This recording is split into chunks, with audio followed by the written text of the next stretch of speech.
Stop leeching off me already! For over 2 decades, I thought I was giving my all to William.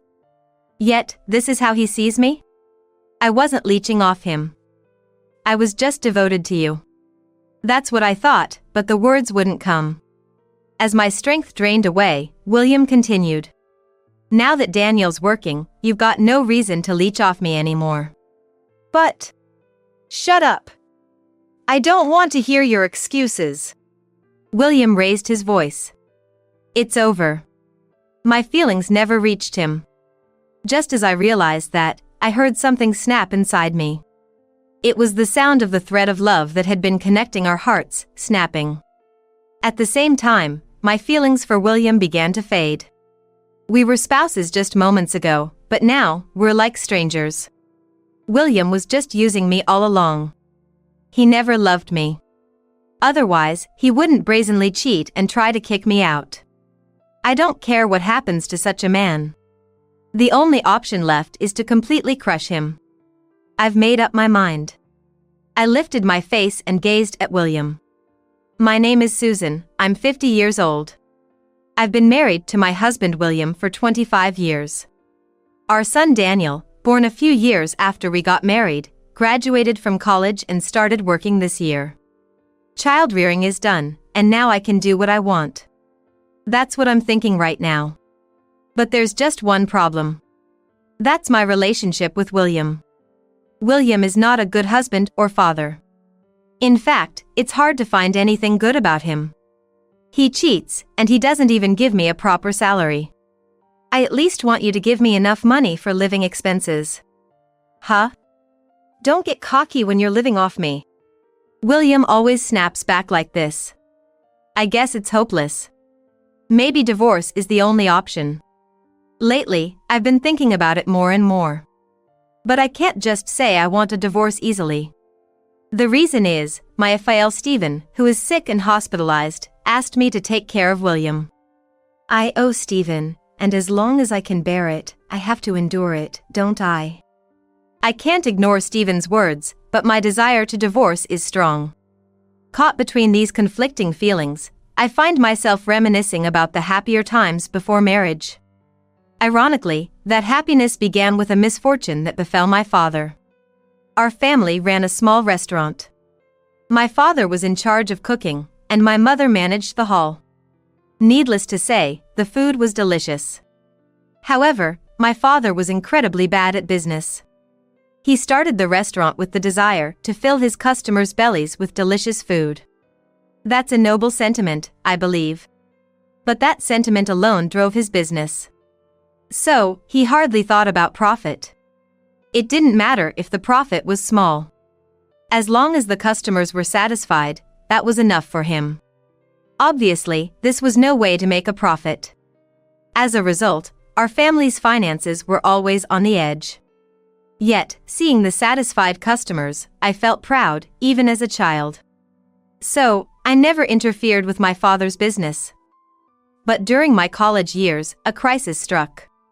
The company supplying ingredients to my father's restaurant went bankrupt due to the recession. We had already paid for this month's supply, but now, we faced the prospect of closing the restaurant. Our management was already barely scraping by. There was no extra money to spare. Seeing my parents disheartened made me anxious too. But as a college student, there wasn't much I could do. Nor did it seem likely that the bankrupt company would refund us. The only option left for us was to close the restaurant. That's when a regular customer said, "Closing down? But the food is so good. What a waste." But the supplier has gone bankrupt, and we're likely to be saddled with debt. Then let me support you personally. Use it to revive the restaurant. The regular, true to his word, lent my father the money. We appreciate it. We'll definitely pay you back. Don't worry about the money for now. Just keep making delicious meals. After saying that, the man quickly left the restaurant. Later, my father started dealing with a different food company. The regular was apparently involved in a large-scale food distribution business, and we got our supplies at a cheaper rate than before. Fortuitously, our family's restaurant was saved from bankruptcy. About a year later, I went with my father to repay the money to the regular customer. While my father was talking to the man, a young man approached me. "So you borrowed money from my father?" It turned out, he was the son of the man who lent us the money. His name was William, and he worked in his father's company. "You're pretty. How about going out with me?" "Me, with you?" "Come on, think of it as a way to say thanks for the loan." We were indeed saved by the loan, and my father had properly expressed our gratitude. I didn't think we owed anything more, but then William whispered to me, "I could spread rumors that the restaurant's daughter is ungrateful." "That would be..." I couldn't talk back. I thought it wouldn't affect me even if he spread rumors, but it could cause trouble for my father. And what would the restaurant's customers think? With these thoughts, I found myself unable to refuse William's offer. I didn't like it, but I decided to endure it, just this once. While pondering all this, I went out with William. But once we were out, it was more enjoyable than I expected. William was entertaining, knew various fun spots, and had a great taste in choosing places. Despite the terrible first impression, he might actually be a decent person. Thinking that was my mistake, I was swiftly wrapped around William's finger. Being with Susan is fun. I'm having fun too. With a nice girl like you, I'm thinking for the first time I could marry. Swept up by such simple words, I started dating William with a view of marriage. William continued to manipulate me in various ways. Eventually, a few years later, I found myself married to William. Of course, I never imagined then that it was all William's trap. He was kind and I felt loved by William. But it was all a lie. As soon as we got married, William showed his true colors. "Here's this month's salary. Manage it well." Opening the envelope William handed me, I found a handwritten salary slip. The salary itself was deposited into the bank, so a slip alone wasn't odd. But it was strange that the salary slip was handwritten. Nowadays, handwritten documents are almost unheard of, but when I got married, it was 25 years ago. It was a time when computers were just beginning to become commonplace, and handwritten salary slips didn't seem out of place. "There's more than $1,000, it seems enough," I muttered to myself, trying to be convinced. I managed somehow with that modest amount of money. As married life went on, I started to feel something was off. It was William's lifestyle. William left home at a fixed time every morning, but his return was always erratic. It varied daily. "I'm busy with various tasks as my dad's successor." "Then, at least let me know before you come home." "Stop nagging, I get it. I'll call," William shouted. His attitude made me feel even more uneasy. Maybe he's out having fun. Perhaps there's someone else. Though I suspected, I couldn't confront him because I disliked being yelled at. In the end, I couldn't voice my doubts about William's behavior. Then Daniel was born. I thought things might change with a child. But William's attitude remained unchanged. Looking back, I think that's when it started. I began to vaguely consider divorce. And it was around the time Daniel started middle school. I received a call from my mother while I was out shopping for dinner. "What, Dad's hospitalized?" It was news that my father was admitted to the hospital. I rushed to the hospital. "Mom's just making a big deal on the phone," my father said, laughing heartily. I was relieved. But at that moment, I remembered something and my heart skipped a beat. I made a mistake. I hadn't contacted William. By then, it was too late. My mobile phone was flooded with calls from William. Panicking, I called back, only to hear William's irritated voice. "Where the hell are you and what are you doing? Get back here and make my dinner." "I'm sorry, Dad is..." "What? Dad? Your father?" William's tone was stern as he questioned me. I answered in a small voice. "Yes, he was suddenly hospitalized." "Your father doesn't matter. You're my wife." Startled by William's loud voice, I closed my eyes. I was terrified of his shouting, but I knew I had to stand up for myself. I gathered my courage and retorted. Is it wrong to be worried about my dad? That should be allowed, right? Shut up! Don't talk back to me! No, I will say this. You would rush to your own father, wouldn't you? William fell silent when I asked that. I thought it would hit close to home. But his reply was unimaginable. Huh? I'd ignore it if my dad was hospitalized. After all, I wouldn't be troubled if he wasn't around. I was speechless. That had to be a lie. But I couldn't deny it. After much hesitation, I told William. I'm different from you. Sorry, but you'll have to eat out tonight. That was all I could muster. I hung up the phone, still in a daze. Since that incident, I truly couldn't believe in William anymore. It was then I realized that the happy times before marriage were all an illusion. Oh, I see. William didn't want a wife, he wanted a maid. Saying it out loud made me sad. But I couldn't just dwell on the sadness. If I was going to divorce, I needed to prepare. I started preparing for a divorce. Years passed. And then Stephen was hospitalized. His condition was quite serious. He might not be able to leave the hospital. I relayed Stephen's medical condition to William, but he was unfazed. Does that mean it's going to cost money? It's not the time to worry about money, don't you understand? I understand. I'll contact my brother Donald. William reached out to Donald, my brother-in-law. Donald was married but had no children. So William asked if Donald could help with the hospital bills. Can you pay? It's tough for us, with Daniel and Susan and all. His attitude was as if it was someone else's problem. It reminded me of when my own father was hospitalized. It was clear he didn't care about Stephen at all. I couldn't bear it anymore. Enough. I'll manage somehow and pay for Stephen's hospital bills. Don't forget what you just said. William shouted. I nodded firmly. Ultimately, my declaration led to our family bearing the cost of Stephen's hospital bills. Moreover, Stephen stepped down from his position as president due to his illness. And William took over. Regardless, William didn't like that I had stood up to him. Since then, he started blatantly not coming home. Even when discussing Daniel's future plans. William ignored my calls and didn't come home. Dad's not coming home again today. I'm sorry, Daniel. I'm causing you trouble. It's fine, I don't care about Dad. More importantly, I want to go to college in Boston. That's right. Don't worry about tuition, I'll manage somehow.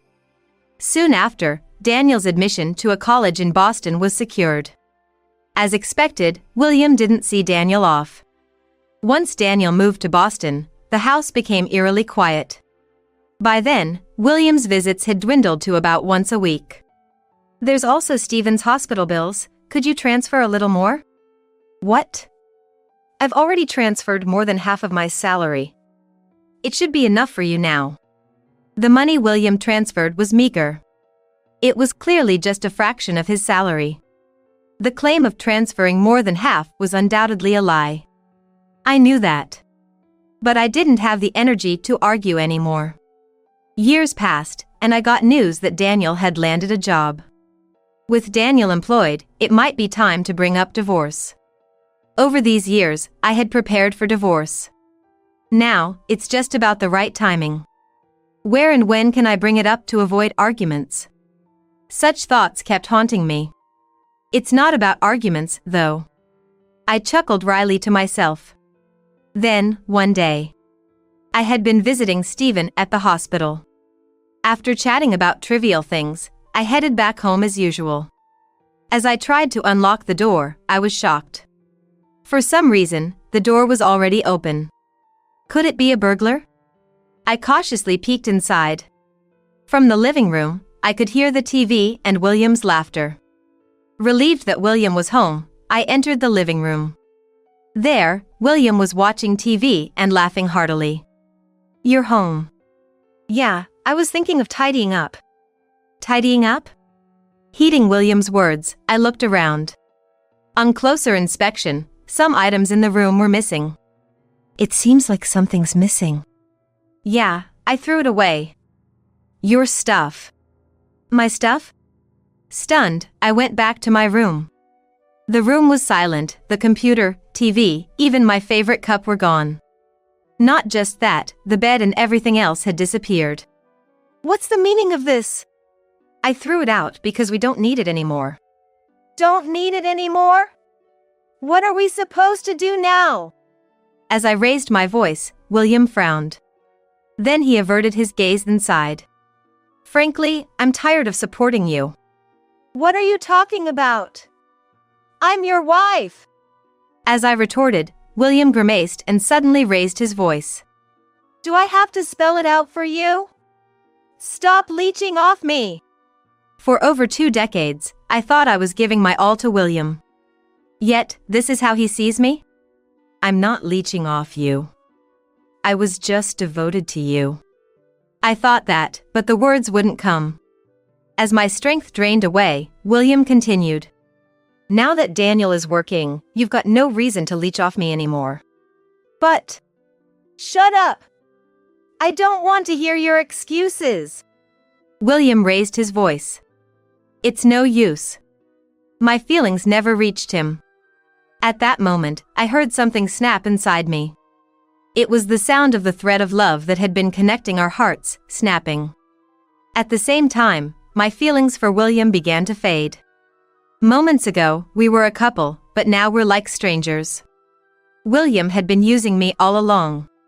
He never loved me.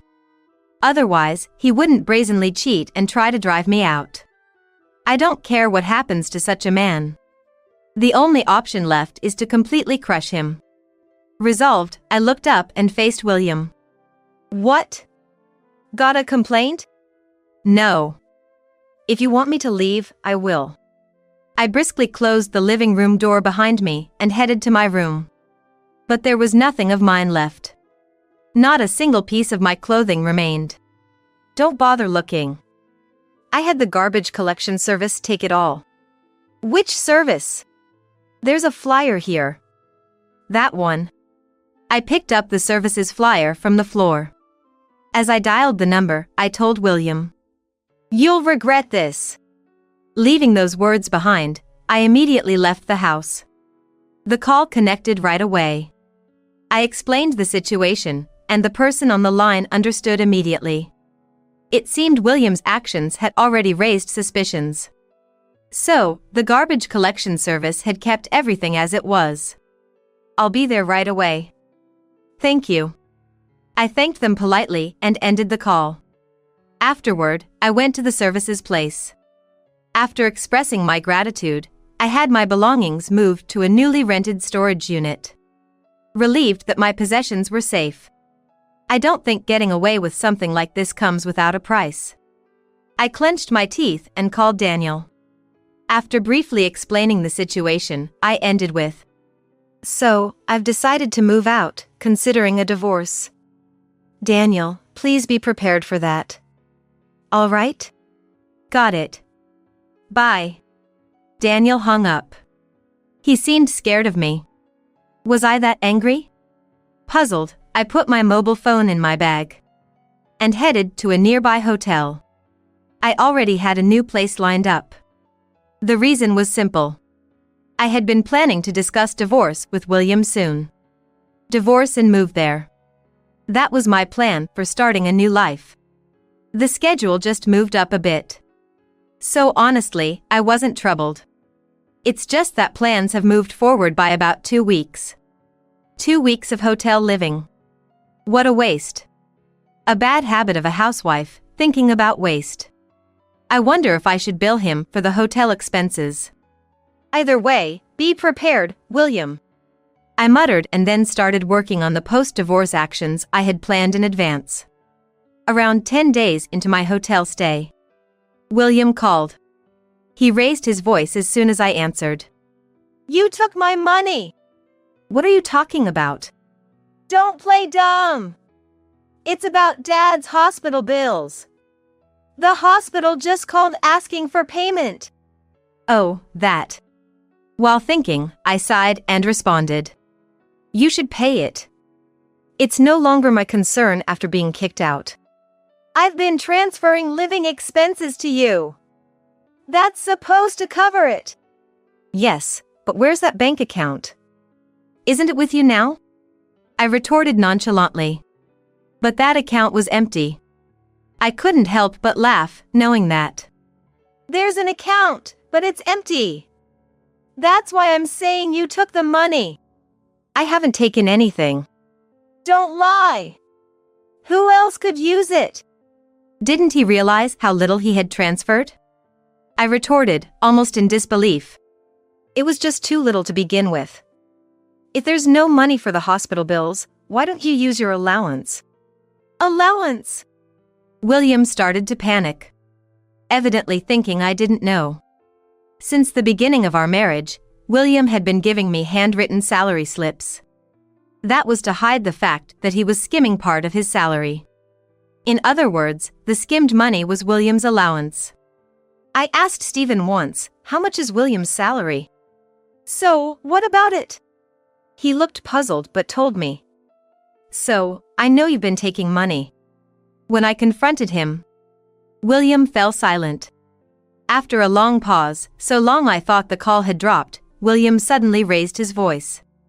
What's wrong with me spending the money I earned? It's your fault for spending all the money I gave you. And then? We're getting a divorce. I'll demand alimony. And you'll return the money you've squandered. William blurted that out, and I smiled triumphantly. I had caught him in his own words. Now William couldn't escape. I was smiling as I retorted to him. I appreciate that. I wanted a divorce too. Come over to discuss it. No, I want the divorce too. I'll be waiting with evidence of your infidelity. Though I couldn't see him, I imagined William's face turning pale. It was evident in his shaky voice. What infidelity evidence? Pretending won't help. I have photographic evidence. Photographic evidence? I could almost see William stuttering. Holding back laughter, I continued. I'll give you the address, so let's meet there next Sunday to talk in detail. I unilaterally gave him an address and hung up the phone. I had successfully confronted him with divorce. Now, if I could make him apologize. Honestly, that would be the hardest part. I braced myself for it. Then, on the agreed Sunday, I was at the meeting place well before the scheduled time. I think he should be arriving soon. I glanced around and soon saw William. Over here. I called out to William and he looked up in surprise. Here? Yes. I gave you the address, remember? No, but this place, whose mansion is it? William looked past me. There stood a mansion worth about $1 million. Much larger than an ordinary house, it boasted a vast garden. And was 3 stories high, complete with a home theater. Luxury cars were parked in the built-in garage. Pointing at the mansion, I smiled. This is my house. It's newly built, so it's pretty nice, right? Your house? Yes. I was planning to live here after the divorce, so I started building it a little while ago. Yes. The place I had summoned William to was my newly built house. Naturally, William, who had always seen me as just a housewife, was dumbfounded. Pushing such a William from behind, I entered the house. I led William to the living room. Shall we discuss then? This is my lawyer.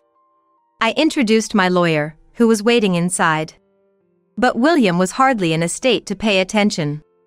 His gaze was unsettled, constantly scanning the surroundings. He didn't even try to look at the photos of his infidelity laid out on the table. He didn't respond when spoken to. Frankly, it was hardly a conversation. Eventually, William murmured in a low voice. How did you afford a house like this? Although I was amused by his curiosity, I answered. I bought it normally. Liar! A housewife can't afford something like this. To buy a $1 million house, one would need an annual income of around $150,000. However, I had that much income. So, I confidently replied, I earn that much. Do you have a problem with that? No, but how did you? I kind of helped out at a friend's company, and before I knew it, things turned out this way. The story goes back a few years. When I had decided to divorce due to the trouble over my father's hospitalization, I started preparing for it, beginning with finding a job. After the divorce, I couldn't survive without a job. So, I started looking for a job that would allow me to live independently. But there weren't any good ones. That's when I consulted my best friend, Lisa. Why don't you help me with my work? What work do you do? Aquaculture on land. Land-based aquaculture involves artificially creating facilities like pools and breeding fish in them. Despite some disadvantages, it's an eco-friendly method that prevents marine pollution. Lisa's father started it, and now Lisa was taking it over. So, I started working there. William asked tentatively. Once I started helping out, the business suddenly began doing well. What I did was mainly negotiations and administrative work. But Lisa said I was a big help. And I was promoted to an executive position. It was all coincidental, but I believe luck is part of one's ability. Listening to my story, William looked downcast. After a moment of thought, he suddenly looked up. Let's forget the divorce talk. How about we start over? As he spoke, I looked at him coldly and replied, Stop joking. No, it's not a joke. I really want to start over with you. William only wanted my money. So, I raised an eyebrow and retorted. I dislike people who cheat. And those who neglect Stephen. No, about Dad. Quiet. You may not know, but I paid for your father's hospital bills. The money William had given me was indeed very little. After paying for groceries, high utility bills, and other miscellaneous expenses, nothing was left. That was all he ever gave. Naturally, there was no way it could cover Stephen's hospital bills. Initially, I managed somehow, but after starting my job, I paid the bills with my own salary. Despite that, you wouldn't listen to me, and you never visited Stephen. That's because, well, how can I trust someone like that? As I raised my voice, William looked down. Then, the lawyer proceeded with the discussion about alimony. William was speechless. He remained silent and downcast until the end. Urged by the lawyer, William eventually signed the divorce papers. The alimony was set at $30,000. Now that we are divorced, you'll be responsible for your father's hospital bills. Understood. William nodded reluctantly. At least he didn't argue. I was relieved. Finally, I made sure William left, practically chasing him out. It was over at last. The only regret was that I didn't get an apology from William, but I had one last move. That would make him apologize. I couldn't help but smile at the thought. A few days later, after visiting the company, I was called from behind on my way home. Hey, Susan! I turned around to see William. Don't call me like we're familiar. We're divorced now. Shut up! What the hell did you do? William was looking at me with a flushed face. I realized what this was about. Ah, so that was the talk at the company. With that in mind, I said to him with a smile, What do you think I did? Don't mess with me. Tell me how you got me fired. William's outburst was amusing, and I couldn't help but smile. It's your responsibility. You got fired as a consequence for having an affair with the company's clerk. William's affair was with a clerk at his own company. He had been doing as he pleased, thinking he was untouchable as the president. After the divorce was settled, I reported the affair to Stephen. Stephen was furious about William's actions, while also saddened by our divorce. I showed Stephen the evidence photos of the affair, which enraged him further. Then, Stephen made an unexpected offer. I'm going to transfer all my company shares to you, Susan. To me? Wouldn't Donald? No, I want to give them to you. Use them to dethrone William from his position. Stephen explained the situation. His company was a corporation, requiring shareholder meetings or board resolutions for key decisions. Of course, decisions can also be made through board resolutions. However, it wasn't a large company. Stephen owned most of the issued shares. This meant he could make decisions as a single shareholder. In smaller companies, it's common for the president to own the majority of shares. So, by inheriting Stephen's shares, I could exercise voting rights on my own. But it wasn't me who decided to fire William. I informed Donald about acquiring the shares, and just reported William's affair. The rest was Donald's decision. Donald was considerate. That guy. Why is he doing what you say? It's not about doing what I say. He made the decision for the company's best interest. Hearing this, William collapsed on the spot. Then he began to plead, clinging desperately. I was wrong. I apologize, please forgive me. Without a job, I'll be on the streets. But that's not my concern. It's all his responsibility. I won't forgive you even if you apologize. Please, I'm begging you. Forgive me. William repeatedly offered deep apologies right there. I turned away. I'm sorry, but there's nothing I can do. Why not? If you have the shares. I sold them to Donald and his wife. I don't want anything to do with you anymore. At that moment, I heard William's loud voice. Of course, I pretended not to hear and walked away. After being ousted as the president, William had to leave the company. He might have stayed if he were an employee, but William had joined the company through Stephen's connections and had always been arrogant. I'd never be just an employee. He used to boast. So, as soon as he was removed from his position, he was kicked out. Now he's working a part-time job at a grocery store, but re-employment at his age will be difficult. He's likely to spend his later years in poverty, filled with intense regret. As for me, after the divorce, I became more dedicated to my work. While I don't think I'll remarry, I have several male colleagues. Spring might come again. It was then when I had these thoughts. I received a call from Daniel. I'm bringing my girlfriend over next time. That's wonderful. I'm looking forward to it. I failed in my marriage, but I don't want Daniel to experience the same. But he'll be fine. Daniel is much more sensible than I was.